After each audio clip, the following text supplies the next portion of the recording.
Hey YouTube gents, just want to shoot a quick video. Haven't shot one in a while.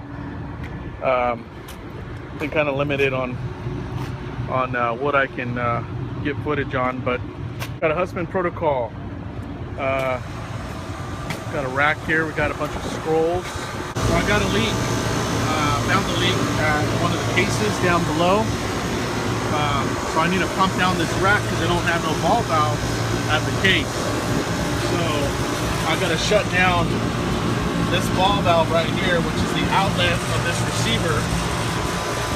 Trap all the refrigerant that I can inside here. Then I'm gonna go ahead and shut down this suction ball valve. I'll try to get some footage of exactly what I'm fixing. It's an EPR valve down below. I got a gasket kit for it, got to replace, and I'll try to catch some video on that.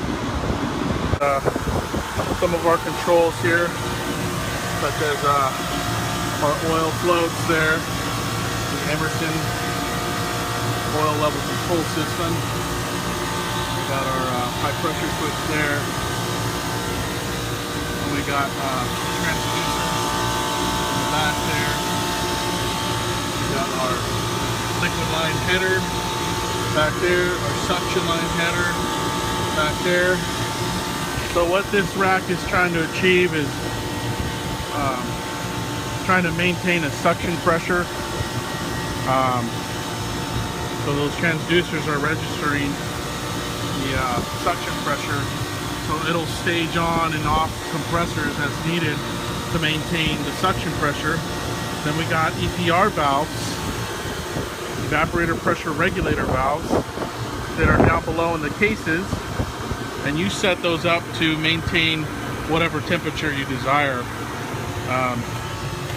In here, slide this over here. This is part of our EMS control system here. So you can see your condenser. Zoom in here. Your condenser pressure, head pressure, 193. Your liquid level right now is reading 0. Not good. I got a leak that I'm gonna fix right now. Let's go to circuits. So this is all the refrigeration circuits. All right, guys, I'm pumping down the rack right now. I'm about 30% or so.